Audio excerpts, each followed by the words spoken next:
Assalamualaikum warahmatullahi wabarakatuh. Bertemu dengan saya, kita hari ini akan belajar tentang dasar farmakologi. Saya Ibu Dwi Novitasari, biasa dipanggil Ibu Novi. Apa saja dasar farmakologi? Kita akan belajar seputar mengapa obat bisa bekerja di dalam sel. Apa target obat sih di dalam sel? Nah, hal yang seperti itu. Oke. Dari penamaan farmakologi itu artinya obat. Farmakologi berarti adalah ilmu yang mempelajari obat untuk menyembuhkan suatu penyakit. Ini ada potong lintang sel, diperbesar, ada bagian nukleus yang agak berwarna merah. Kemudian ada sistem membranosa, ini adalah retikulum endoplasma. Di retikulum endoplasma ini ada dua jenis, yaitu raw retikulum endoplasma atau endoplasma yang mempunyai ribosom, serta endoplasma yang tanpa ribosom, disebut sebagai sistem retikulum endoplasma halus. Yang satu kasar, yang satu halus, dengan nukleusnya.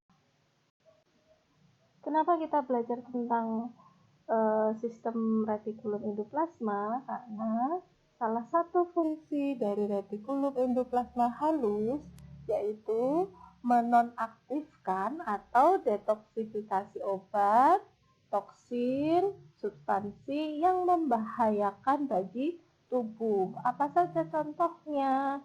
Alkohol, pestisida, agen-agen karsinogen. Apa yang kalian sering makan? Agen-agen karsinogen, bakar-bakaran karbon ya, yang sudah gosong itu zat-zat karsinogen.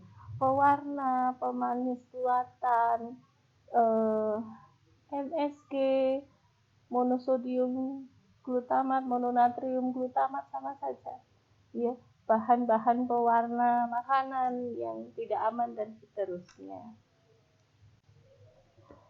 Retikulum endoplasma halus di sel hepar ini tadi untuk detoksifikasi obat. Tapi efek detoksifikasi obat dapat menyebabkan peningkatan toleransi obat. Seperti apa peningkatan toleransi obat? Misal sekarang kita sakit, kita butuh analgesik hanya 250. Karena penggunaan yang salah, belum indikasi menggunakan analgesik, ternyata sudah meminum analgesik, maka dapat menyebabkan peningkatan toleransi obat.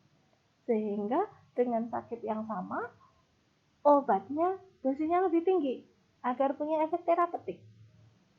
Terjadi pada pasien yang mengkonsumsi obat dalam jangka yang panjang dan tidak sesuai aturan. Contohnya obat fenobarbital. Dosis yang sama tidak dapat memberikan efek terapeutik yang sama seperti sebelumnya. Itulah peningkatan toleransi obat. Paham ya? Oke, setelah belajar tentang retikulum endoplasma, kita belajar membran sel. Disinilah banyak target obat. Kenapa obat kok spesifik ya? Saya sakit gigi, saya minum obatnya masuk lambung, ke sirkulasi. Kenapa gigi saya yang sakit rasanya hilang sakitnya? Ya, karena obat mempunyai target yang targetnya banyak berada di membran sel. Di membran sel ada apa saja? Contohnya ada enzim, ion channel, karier protein, serta reseptor. Ya, ini bentuk sel mozaik ya.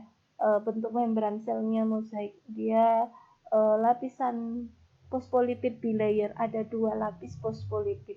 Nanti silahkan cari tentang membran sel agar lebih paham. Banyak obat yang berinteraksi di membran sel. Bisa interaksi tadi dengan 4 jenis protein.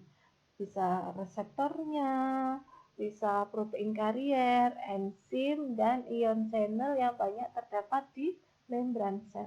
Kebanyakan dari mereka adalah protein integral, yaitu protein yang tertanam di antara fosfolipid.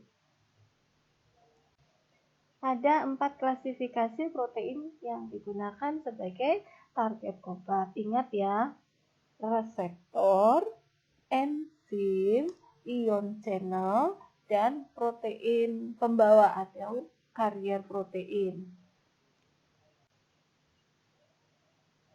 Oke, kita lanjut tentang alasan protein menjadi target obat. 1. Karena tipe protein dalam tubuh itu sangat banyak, sehingga mudah dijadikan menjadi target obat. Namanya target harus banyak supaya mudah tercapai. Yang kedua, protein penting secara fisiologis. Banyak protein yang terlibat dalam proses-proses metabolisme. Ketiga, terkadang organ atau jaringan mempunyai protein khusus, sehingga obat dapat berefek khusus pada organ atau jaringan tersebut. Karena dia punya protein spesifik, jadi dia tidak nyasar ke sel yang bukan targetnya.